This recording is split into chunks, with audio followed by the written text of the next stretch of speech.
Voici un maquillage créatif qui fait ressortir vos yeux en 4 étapes. Je perfectionne d'abord mon teint, la peau unifiée mais naturelle et les cernes bien camouflées parce que je considère que ces étapes sont primordiales et que c'est ce qui fait ressortir les yeux au maximum. Je commence avec un crayon qui glisse super bien sur la paupière pour tracer une ligne à la racine inférieure des cils. J'utilise le crayon pour les yeux longue tenue Infaillible Pro Last. Moi, je me permets la totale aujourd'hui, mais si vous avez des plus petits yeux ou que vous ne voulez pas les refermer, assurez-vous de faire le tracé sur la ligne inférieure seulement au coin externe.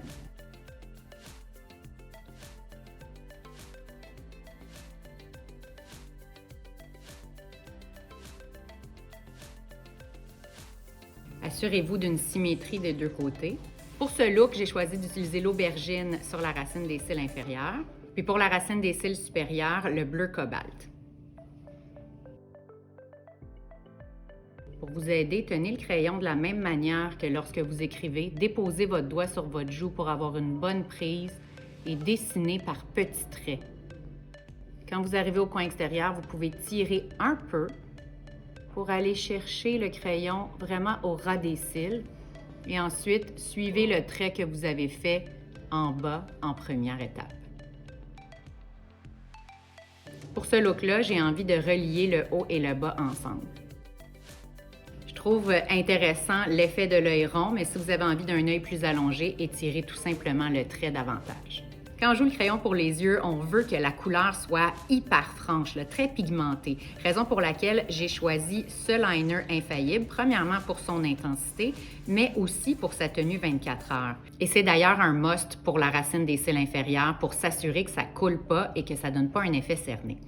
Pour les sourcils, j'utilise le Unbelievable Brow et je retire une quantité de produit sur la baguette avec mon pinceau biseau. Et je remplis selon le look désiré. Que je veuille un sourcil qui est très défini ou très naturel, je peux me permettre les deux façons avec un produit comme celui-là. C'est un gel à sourcils qui est imperméable, qui est très longue durée. Je trouve qu'il épaissit un peu les poils, donc je sens que j'ai les sourcils un peu plus fournis. Je trouve ça intéressant. C'est un produit qui tient super longtemps, très efficace. C'est formulé avec des polymères Longwear qui créent un film imperméable, en fait, pour sceller les pigments qui sont dans le produit. Et la silice sphérique, c'est ça qui donne une couleur hyper naturelle aux sourcils. Je brosse dans le sens inverse sur le devant du sourcil pour atténuer le coup de pinceau. Et ensuite, je dégrade avec le goupillon pour un effet un peu plus naturel. Je peux placer mon sourcil de la manière désirée, donc soit très structuré ou un peu plus ébouriffé. J'utilise un amplificateur de cils qui va non seulement revitaliser mes cils, mais aussi donner plus de boost au mascara. Je l'applique partout comme première couche, de la racine des cils jusqu'à la pointe, et je m'assure de bien galber le coin extérieur ici. En fait, si je place mes cils comme il faut à la première étape, ça va être plus facile d'appliquer mon mascara ensuite.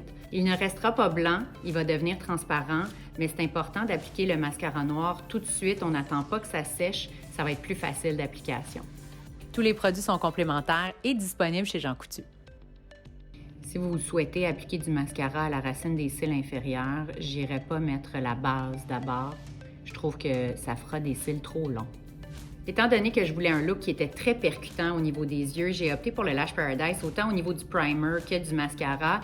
Question de me donner vraiment beaucoup d'ampleur au niveau des cils. J'espère vous inspirer à jouer la couleur, à oser, à être créative avec votre maquillage, puis surtout à profiter du fait qu'on met l'impact sur nos yeux en ce moment.